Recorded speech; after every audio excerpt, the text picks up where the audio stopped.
और इनके लिए दुआ भी कीजिएगा। जी थॉमस, जमशेद थॉमस साहब जी। Thank you very much, Mr. Chair. First of all, thank you very much for giving me the opportunity to speak today. जनाब स्पीकर, अब ये हकीकत सब पर आया हो चुकी है और मेरे कोलीग्स ने इसके बारे में बार बार बात भी की है कि जब पाकिस्तान तहरीक इंसाफ को ये मुल्क मिला, ये मुल्क एक टूटा फूटा मुल्क था, ये मुल्क एक लुटा हुआ मुल्क था। 31,000 अरब का कर्जा, 2 हफ्ते के फॉरेन रिजर्व। जनाब स्पीकर, ये हमारी खुशकिस्मती थी कि उस वक्त के वज़ीर आज़म जनाब इमरान खान साहब थे, और अगर इमरान खान साहब की जगह कोई और होता तो मैं आपको यकीन दिलाता हूं कि वो या तो इस्तीफ़ा दे देता या फिर ये मुल्क छोड़कर भाग जाता।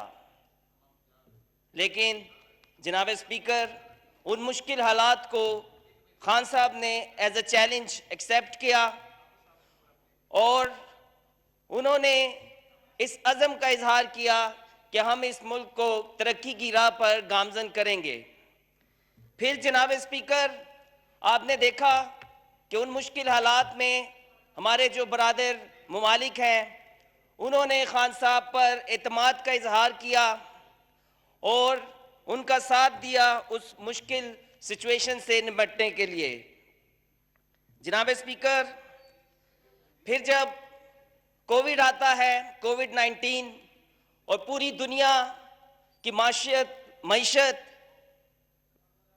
जो है वो ख़तरे में पड़ जाती है और सिमिलरली पाकिस्तान भी इससे इफेक्ट होता है, तो इस हालात में जनाब स्पीकर एक बैलेंस्ड बजट लेकर आना, मैं समझता हूँ ये इसके लिए हमें खान साहब को और उनकी इकनॉमिक टीम को खराज तहसीन पेश करना चाहिए। फिर जनाब आला, जब आपको ज़र मुबादला की सख्त ज़रूरत है और उसके बावजूद आपने एक टैक्स फ्री बजट दिया, मैं समझता हूं कि इसके लिए भी खान साहब और उनकी टीम जो है वो खराज तहसीन पेश करने के लायक हैं। जनाब स्पीकर, आप जानते हैं कि मिनॉरिटी का किरदार पाकिस्तान की तरक्की में जब से पाकिस्तान बना है नुमायां रहा है। मैं बात करूंगा मिशनरी इंस्टीट्यूट्स की, जिनमें हॉस्पिटल्स, स्कूल्स और कॉलेजेस आते हैं। जनाब स्पीकर, इन स्कूल्स और कॉलेजेस से बड़े बड़े हीरोज़ पाकिस्तान के पैदा हुए हैं। एक मिसाल मैं आपको देता हूं, एडवर्ड स्कूल पेशावर, जहां से वली खान साहब ने अपनी जो इब्तदाई तालीम थी वो हासिल की थी। इसी तरह जनाब स्पीकर, पेशावर में मिशन हॉस्पिटल जो उस रीजन का पहला लेप्रेसी हॉस्पिटल है। जनाब स्पीकर, ये तमाम इदारे जब से पाकिस्तान बना है पाकिस्तान में लोगों की खिदमत कर रहे हैं, लेकिन इनमें से कुछ इदारे, कुछ स्कूल ऐसे हैं जो अपने मौशी मसाइल की वजह से अब उस तरह खिदमत नहीं कर पा रहे, और जनाब स्पीकर, मजबूरी के तौर पर उनको मिशनरी प्रॉपर्टी बेचकर तो अपने जो मौशी मसाइल हैं उनका हल करना पड़ता है। सबसे पहले तो मैं मिशनरी प्रॉपर्टी और कम्युनल प्रॉपर्टी के बिकने और उसके ख़रीदने की पुरजोर मजम्मत करता हूँ, और मैं अपील करता हूँ खान साहब से कि वो इस बजट में एक स्पेशल ग्रांट रखें इन मिशनरी इदारों के लिए, ताकि इनको अपलिफ्ट किया जा सके और ये फिर उसी तरह दोबारा यहाँ पर पाकिस्तान में लोगों की खिदमत करें। जनाब स्पीकर, ये हैं तो ये मिशनरी इदारे, लेकिन ये हैं भी पाकिस्तान के ही इदारे हैं। सो मैं ये समझता हूँ कि हुकूमत पाकिस्तान की ये रिस्पॉन्सिबिलिटी है कि अब जब ये इदारे जो सदियों से, जो सालों से पाकिस्तान में सर्व कर रहे हैं, अब जब वो मुश्किल में है तो हमें इनका साथ देना चाहिए और एक स्पेशल ग्रांट इनके लिए इस बजट में अप्रूव करनी चाहिए। सेकेंडली जनाब स्पीकर, आप जानते हैं कि मोस्टली मिनॉरिटीज़ जो हैं they are living in the slums and they have been living in the slums for years. जनाब speaker, decent living is a right of everyone. आपको वो पता होगा कि जो पाकिस्तान बनने का आखिरी कास्टिंग वोट था वो एक मसीही लीडर एसपी सिंघा ने कास्ट किया था। और जब एक सिख ने ये नारा लगाया कि जो मांगेगा पाकिस्तान उसे देंगे कब्रिस्तान, तो उसके जवाब में उस बहादुर लीडर ने ये नारा लगाया, हम लेके रहेंगे पाकिस्तान। तो जनाब स्पीकर, आज वक्त है कि हम ये जो लोग स्लम्स में सदियों सालों से रह रहे हैं, इनके लिए हम एक मुनासिब प्लानिंग करें और इनको एक डिसेंट लिविंग देने के लिए भी इकदाम किए जाएं। जनाब स्पीकर, हमारा जो 18 अमेंडमेंट है, मैं समझता हूं उससे मिनॉरिटी को जो नुकसान हुआ है उसका अजाला जो करना मुश्किल है। जनाब स्पीकर, बहुत सारे दूसरे सब्जेक्ट्स के साथ मिनॉरिटी को भी डिवॉल्व कर दिया गया। चुनाचे अगर हम यहाँ पे कोई लेजिस्लेशन करते हैं तो वो सिर्फ इस्लामाबाद की हद तक होगी। तो मेरी ये अपील है कि जिस तरह हम दूसरे सब्जेक्ट्स रिविजिट कर रहे हैं 18 अमेंडमेंट में, तो मिनॉरिटी को भी उसमें रिविजिट किया जाए और उसको भी फेडरलाइज किया जाए।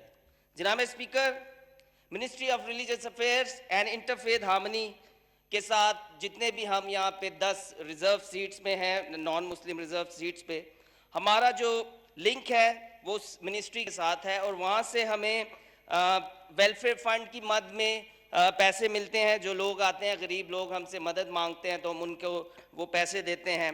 फिर डेवलपमेंट फंड है जनाब स्पीकर, वहाँ पे वेलफेयर फंड में आपको बताता हूँ कि मैं हूँ MNA पूरे पाकिस्तान का। पूरे पाकिस्तान से लोग मुझे रिक्वेस्ट करते हैं, कभी फ़ोन पे, कभी हॉस्टल आते हैं, कभी घर आते हैं। तो जनाब स्पीकर, ये वेलफेयर फंड सालाना हमें सिर्फ 1,19,000 रुपया मिलता है। आप खुद सोचें, 3.72% पॉपुलेशन पाकिस्तान की जो नॉन मुस्लिम है, 1,19,000 उनके लिए क्या है। तो मेरी ये गुजारिश है कि इस फंड को इंक्रीज़ किया जाए। सेकेंडली जनाब स्पीकर, उसी मिनिस्ट्री से हमें डेवलपमेंट फंड की मद में फर्स्ट ईयर हमें 24 लाख मिला था, 2.4 मिलियन, और फिर नेक्स्ट ईयर उसको कम करके 1.9 मिलियन कर दिया गया। इसके लिए भी मेरी गुजारिश है कि बराए मेहरबानी इसको भी बढ़ाया जाए। जनाब स्पीकर, पाकिस्तान हमारा मुल्क है, हमारा प्यारा मुल्क है, और जितने भी नॉन मुस्लिम पाकिस्तान में बसते हैं उनको इस मुल्क से प्यार है और वो हर वक्त तैयार रहते हैं इस मुल्क की खुशहाली के लिए, तरक्की के लिए अपना किरदार अदा करने के लिए। सो मैं आपका बड़ा शुक्रगुजार हूँ कि आपने मुझे टाइम दिया। और यसु मसीह की जय, पाकिस्तान जिंदाबाद। थैंक यू जी। गजाला सैफी साहब जी।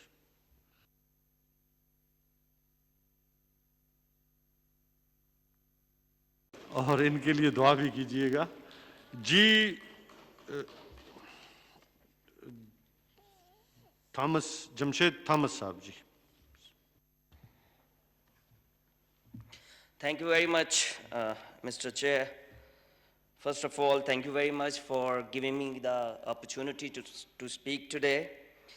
जनाब स्पीकर, अब ये हकीकत सब पर आया हो चुकी है और मेरे कोलीग्स ने इसके बारे में बार बार बात भी की है कि जब पाकिस्तान तहरीक इंसाफ को ये मुल्क मिला, ये मुल्क एक टूटा फूटा मुल्क था, ये मुल्क एक लुटा हुआ मुल्क था।